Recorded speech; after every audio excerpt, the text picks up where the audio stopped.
But Trump's second term in office has so far been a roller coaster ride for Sino-U.S. relations. And the economic front marked by a trade war, a trade truce, tussles over chips, AI technology, as well as rare earths, export controls, and TikTok. The list is long.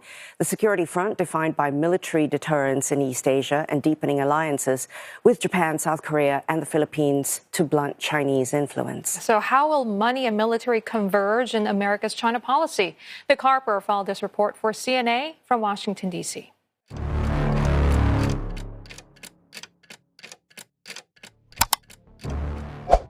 La semaine dernière, un changement dans les flux d'approvisionnement industriel a mis en évidence un nouveau tournant dans le conflit entre autonomie technologique et dépendance stratégique. Le matin du 22 janvier 2026, le ministère chinois du Commerce a publié une directive à diffusion restreinte destinée aux secteurs industriels classés comme relevant de la sécurité nationale. Le document, rédigé dans un langage technique et sans mention explicite d'autres pays, autorisait le remplacement immédiat de certains fournisseurs externes par des plateformes locales ou alliées dans les processus de lithographie semi-conductrice de deuxième génération.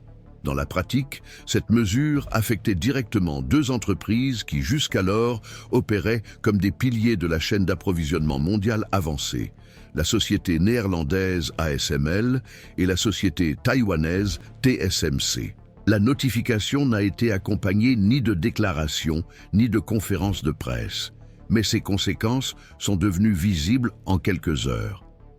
Au cours de l'après-midi du même jour, les terminaux douaniers des provinces du Jiangsu et du Guangdong ont lancé des protocoles internes pour retenir les équipements soumis à une inspection technique prolongée.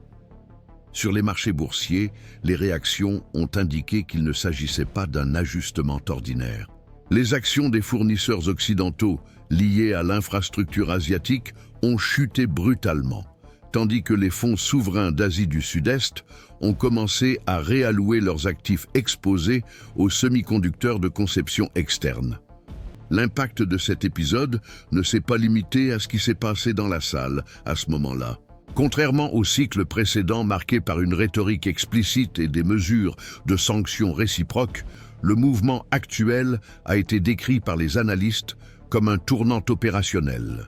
Un moment où les rouages institutionnels ont été ajustés sans annonce, mais avec un effet systémique. ASML, dont la présence en Asie avait été historiquement protégée par des accords d'interdépendance technique et politique, a commencé à faire face à des interruptions dans des contrats de maintenance qui étaient jusqu'alors considérés comme non négociables.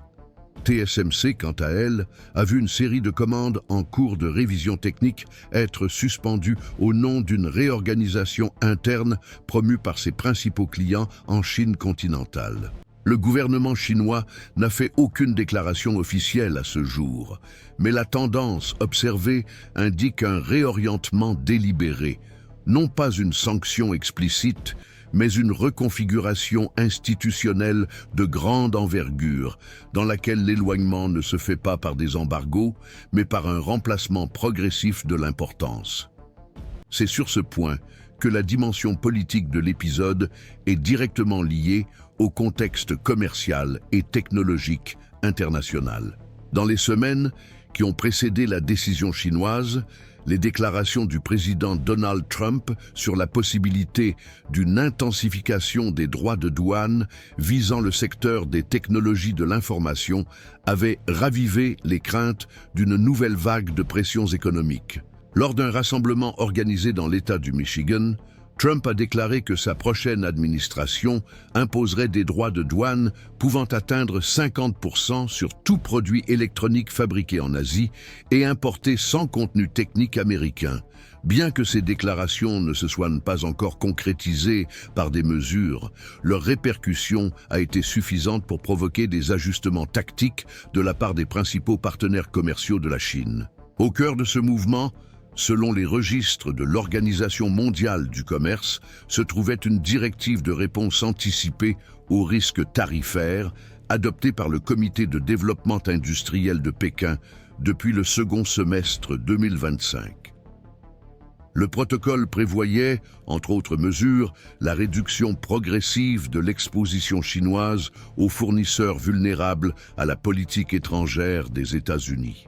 L'activation de cette directive ne représente donc pas seulement une réponse à la rhétorique électorale américaine, mais plutôt l'application d'un modèle de dissociation progressive, un processus qui, en donnant la priorité aux fournisseurs nationaux ou régionaux, remodèle les relations d'interdépendance sans qu'il y ait de rupture formelle ou déclarée. Le plus important dans ce cas n'est pas le contenu explicite de l'annonce chinoise, mais le fait qu'elle ait été faite sans confrontation. L'absence de réaction immédiate de la part d'ASML et de TSMC renforce l'interprétation selon laquelle les entreprises concernées comprennent la nature institutionnelle de la décision. Il s'agit d'un réalignement qui répond à des pressions systémiques et non d'un geste isolé d'antagonisme commercial. La réponse initiale des États-Unis a également suivi un schéma atypique. Au lieu de convoquer des conférences de presse ou d'annoncer des mesures de rétorsion, le département d'État a choisi de publier une note générique en faveur de la prévisibilité commerciale et de la continuité des flux technologiques. En interne, cependant, la réaction a été plus virulente. Selon des rapports du Consortium américain de technologie et de sécurité, les secteurs liés à l'industrie de la défense ont qualifié la mesure chinoise de menace pour l'approvisionnement futur en composants critiques pour la chaîne de commande numérique. L'implication est claire. En réduisant son exposition aux équipements développés sous des brevets contrôlés par des partenaires occidentaux, la Chine établit des précédents pour de futurs cycles d'autonomie technologique. Cela affecte non seulement l'équilibre du marché, mais redessine également les fondements de l'interdépendance normative internationale. Ceux qui suivent cette chaîne savent que les changements les plus significatifs s'accompagnent rarement de grandes déclarations. Ce sont souvent des documents techniques, des mises à jour et des réajustements opérationnels qui marquent les tournants institutionnels. C'est pourquoi nous continuerons à surveiller chaque étape de cette transformation, en restant attentifs à ce que les communiqués ne disent pas, mais réorganisent. À partir de là, l'épisode prend de l'ampleur non seulement en raison de son impact direct sur les flux logistiques, mais aussi en raison de la convergence des acteurs institutionnels qui ont commencé à opérer autour du même vecteur, la maîtrise des risques systémiques liés à la concentration technologique. La Banque centrale de Chine, parallèlement aux directives émises par le ministère de l'Industrie, a commencé à donner la priorité aux lignes de crédit à taux d'intérêt subventionnés pour les entreprises du secteur des semi-conducteurs qui utilisaient exclusivement des machines d'origine nationale ou développaient des processus de conception indépendants des logiciels étrangers. Au cours de la même période, le Comité national de réforme et de développement a émis des instructions pour la reclassification des brevets liés au processus de lithographie sub-10 nanomètres en tant qu'actif stratégique d'intérêt souverain. Ce changement de cadre juridique n'implique pas seulement une restructuration comptable, mais redéfinit le périmètre d'action de l'État dans des secteurs traditionnellement régis par la dynamique du marché. De ce fait, la frontière entre politique industrielle et politique de sécurité nationale devient de plus en plus floue, une tendance déjà observée lors des cycles précédents, mais qui prend désormais une forme normative officielle. Cette convergence aide à comprendre pourquoi cet épisode ne peut être considéré comme une mesure de rétorsion ponctuelle ou comme le reflet isolé d'un cycle électoral américain. Ce qui se dessine, c'est la consolidation d'une architecture étatique capable de réagir aux chocs externes par des ajustements internes cumulatifs dans lesquels chaque nouvelle incitation, restriction ou substitution s'inscrit dans une matrice à long terme. C'est dans ce contexte que le rôle de SMIC, principal fabricant de puces électroniques de Chine continentale, prend toute son importance. Depuis 2023, l'entreprise opère sous un régime de priorité nationale, avec un accès différencié aux intrants, une protection réglementaire dans les procédures judiciaires et une exonération de certaines taxes pour l'importation de matières premières qui ne sont pas encore substituables. Des documents publiés par des organismes indépendants de surveillance commerciale indiquent que SMIC a augmenté sa capacité de production de 58% au cours des 18 derniers mois et prévoit d'intégrer dans ses processus une nouvelle norme de lithographie assistée par intelligence artificielle d'ici le second semestre 2026. La capacité de la Chine à accélérer ses cycles industriels au niveau national est directement liée à sa politique de gestion étatique des risques technologiques. Contrairement aux pays qui fonctionnent avec une structure réglementaire décentralisée, le modèle chinois permet une synchronisation quasi immédiate entre les directives macroéconomiques, les décisions opérationnelles et les incitations fiscales. Cette structure crée un environnement institutionnel dans lequel la réponse à une menace extérieure potentielle peut être coordonnée simultanément à plusieurs niveaux, du financement à la supervision technique, de l'octroi de licences au remplacement des fournisseurs. La littérature spécialisée avait déjà décrit ce phénomène dans d'autres domaines, tels que les énergies renouvelables et les télécommunications, mais il se manifeste désormais dans un secteur d'importance stratégique internationale, le contrôle des maillons intermédiaires de la chaîne d'approvisionnement mondiale. Du côté américain, la réponse institutionnelle avance à un rythme différent. Même si la politique industrielle des États-Unis a récemment été renforcée par des initiatives telles que le CHIPS Act, la structure fédérale et la dispersion des intérêts des États posent des défis à la coordination stratégique. Les entreprises situées dans des États dépendants des chaînes d'approvisionnement asiatiques opposent une résistance croissante aux mesures susceptibles de compromettre les contrats en vigueur ou d'entraîner une augmentation du coût des composants. Les gouverneurs d'États, tels que la Californie, l'Oregon et le Texas, ont déjà fait part de leurs inquiétudes quant à l'impact indirect de la politique tarifaire sur le coût de production locale. Dans le même temps, certains secteurs de l'industrie de la défense continuent de faire pression pour que des mesures plus strictes soient prises à l'encontre des plateformes technologiques chinoises, créant ainsi un dilemme entre cohérence stratégique et viabilité commerciale. Ce désalignement interne rend difficile la formulation d'une réponse unifiée et élargit la marge de manœuvre de la Chine dans les négociations bilatérales et les réaménagements techniques de sa base productive. D'un point de vue institutionnel, cette asymétrie révèle un changement plus large dans l'environnement réglementaire mondial. L'Organisation mondiale du commerce, par exemple, éprouve de plus en plus de difficultés à arbitrer les conflits entre pays lorsque les mesures adoptées sont justifiées au nom de la sécurité nationale, une catégorie de plus en plus élastique et sujette à des interprétations politiques. Des rapports récents indiquent que depuis 2022, le nombre de notifications unilatérales d'exceptions commerciales fondées sur des arguments de protection stratégique a considérablement augmenté.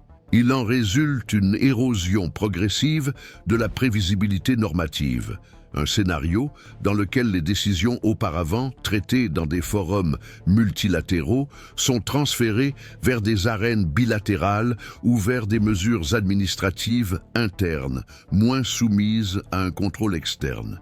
La mesure chinoise s'inscrit dans ce processus. En ne rompant pas formellement les contrats et en ne déclarant pas de sanctions, elle contourne les mécanismes traditionnels de contestation et renforce le modèle de fragmentation institutionnelle qui caractérise le commerce international contemporain. En outre, le renforcement de l'autonomie chinoise dans le domaine des semi-conducteurs agit comme un catalyseur pour la formation de blocs industriels régionaux. Les pays d'Asie du Sud-Est, du Moyen-Orient et d'Amérique latine ont été la cible d'initiatives coordonnées du gouvernement chinois visant à étendre l'acceptation de ces normes techniques, tant en matière de logiciels que de matériel informatique. Depuis 2024, au moins 8 pays ont adopté des normes compatibles avec les architectures développées par des entreprises telles que Secar et GAO-CDA, toutes deux soutenues par des consortiums publics. Ces convergences normatives ont un impact direct sur l'avenir de l'interopérabilité internationale. Au lieu de se contenter de rivaliser sur le marché, la Chine se met à rivaliser sur les normes, un type d'influence moins visible, mais aux conséquences durables, car il façonne le format même des produits et des plateformes qui seront développés dans les années à venir. Parallèlement, les fonds souverains asiatiques et les banques de développement multilatérales commencent déjà à conditionner une partie de leur financement à l'utilisation de technologies non soumises aux restrictions occidentales. Cette mesure a été interprétée par les experts comme une forme indirecte de protection contre les risques secondaires tels que le gel des actifs ou l'imposition d'une conformité externe. Pour beaucoup de ces pays, l'adoption de solutions chinoises n'est pas seulement un choix technique, mais un mécanisme d'autonomie institutionnelle face à un système financier qui a fait preuve de sélectivité politique dans les moments critiques.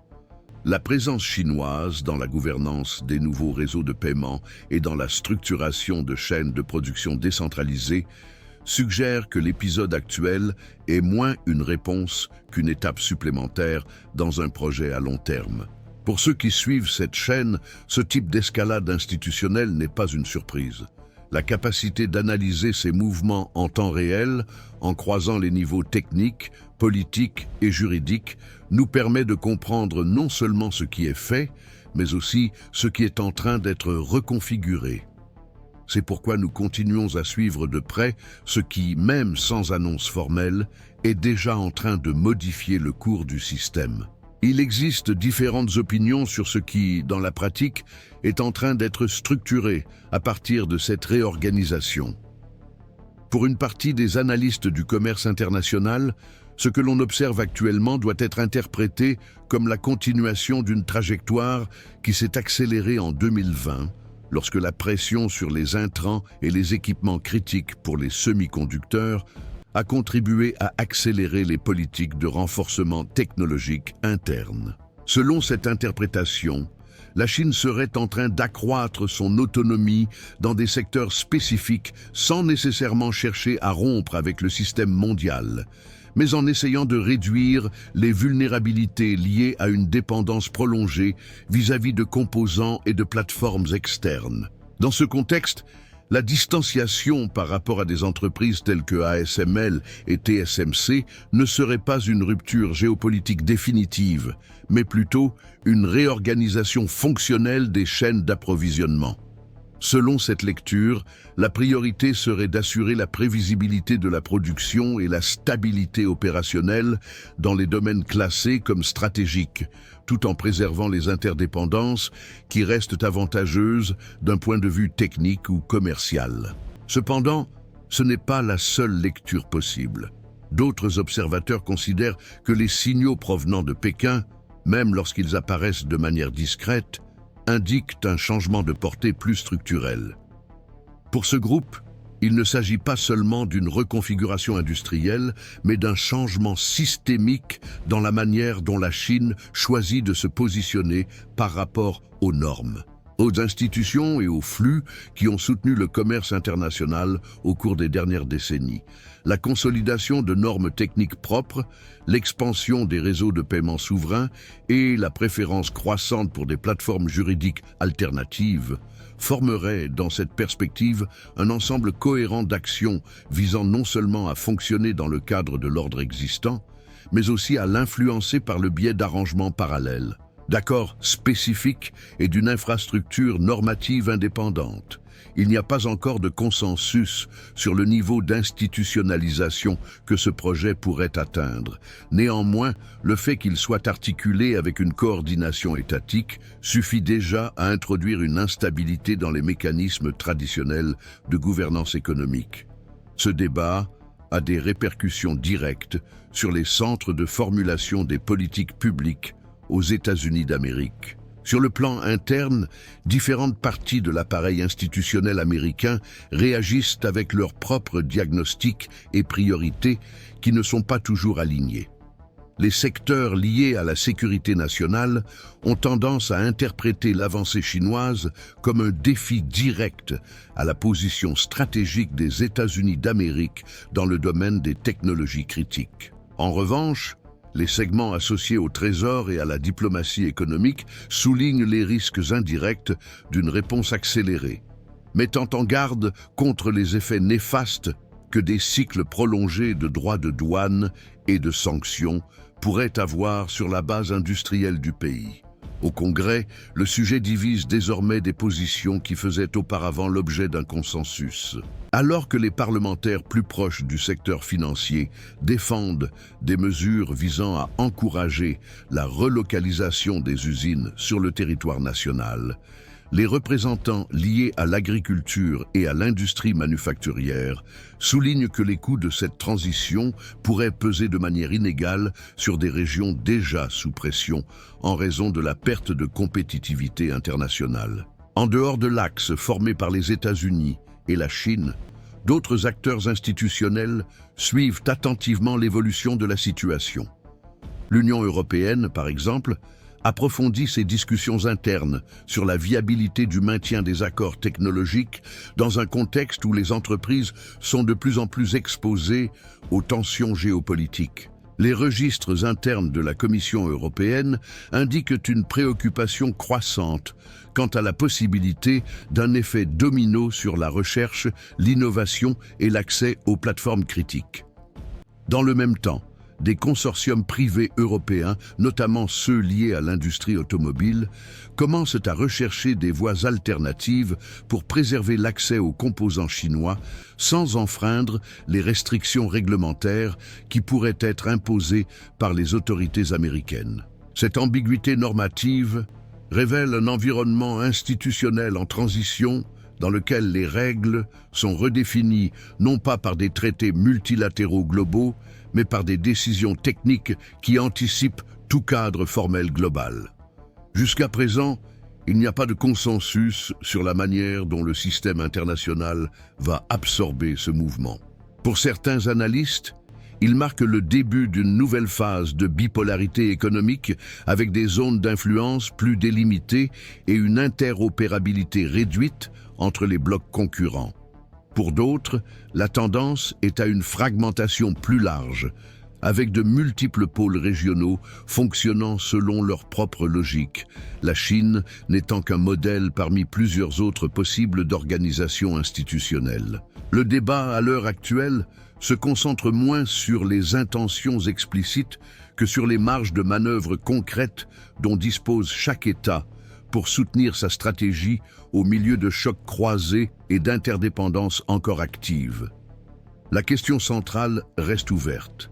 Y aura-t-il un accommodement progressif, une concurrence prolongée ou un régime de coexistence tendu entre des normes technologiques, des cadres réglementaires et des mécanismes financiers différents? Au niveau des effets matériels, certains impacts commencent déjà à se faire sentir. Les entreprises basées dans les pays du groupe des 20 signalent une augmentation du coût de remplacement de certains composants, en particulier ceux liés à la lithographie avancée. Les institutions financières révisent l'exposition de leur portefeuille à des secteurs qui étaient auparavant considérés comme relativement stables. Les banques centrales des économies en développement entament la révision des accords de change et testent la compatibilité avec les nouvelles plateformes de règlement promues par des arrangements alternatifs. La perception que le dollar pourrait ne plus être la seule référence pour la stabilisation monétaire future influence les décisions d'allocation des réserves et les stratégies de protection des changes. Même à un stade précoce, ces signes indiquent que l'épisode analysé est lié à un changement plus large dans la manière dont les États organisent leurs défenses institutionnelles face à la volatilité politique et commerciale du système international. Il existe également des divergences quant au rythme de cette transformation. Certains experts prévoient une transition lente, soumise à des avancées et des reculs à mesure que les chocs économiques augmentent la pression en faveur d'une coopération entre les blocs. D'autres soutiennent qu'une fois activées, les structures parallèles ont tendance à se consolider et deviennent difficiles à désactiver sans nuire à la crédibilité des acteurs qui les ont promus. La question fondamentale est de déterminer si le système s'oriente vers une multiplication durable de normes concurrentes ou s'il existe encore une réelle marge de convergence. Le fait que les plateformes technologiques deviennent des instruments de politique étrangère ajoute à la complexité du scénario. Une modification de normes dans une puce peut avoir des effets à moyen terme sur les alliances, les flux de données et la répartition des coûts stratégiques. Selon les informations disponibles, les institutions multilatérales telles que le Fonds monétaire international et la Banque mondiale n'ont pas encore pleinement ajusté leurs mesures de risque pour intégrer ce type d'asymétrie. En revanche, certains indices montrent que les agences privées de notation de risque commencent déjà à le faire. Des rapports récents indiquent que des critères tels que l'autonomie technologique, la capacité de substitution et l'exposition aux litiges réglementaires font désormais partie des modèles d'évaluation de la stabilité pour les pays à forte concentration industrielle. Cela suggère que la réorganisation en cours pourrait avoir des effets indirects sur l'accès au crédit international, la tarification de la dette souveraine et l'attractivité des investissements étrangers, même si ces impacts ne sont pas encore pleinement visibles à court terme. Pour l'instant, la conclusion la plus prudente est de reconnaître que le système est en mouvement. L'absence de discours approfondi n'indique pas l'absence de stratégie. Le silence officiel n'équivaut pas à la neutralité. Des ajustements qui semblent aujourd'hui techniques, discrets et limités peuvent, en quelques années, redéfinir les notions d'accès, de contrôle et de souveraineté dans des secteurs stratégiques. Dans de tels scénarios, suivre les détails n'est plus seulement une précaution analytique, mais devient une condition pour comprendre la dynamique profonde des événements. Si vous appréciez une analyse qui reste centrée sur le processus institutionnel et évite les simplifications hâtives, ce canal est un espace qui vous permettra de continuer à observer des signes qui passent souvent inaperçus. Notre engagement ici est de vous offrir un suivi continu, car les changements structurels sont rarement annoncés officiellement, mais laissent presque toujours des traces dans les coulisses du système.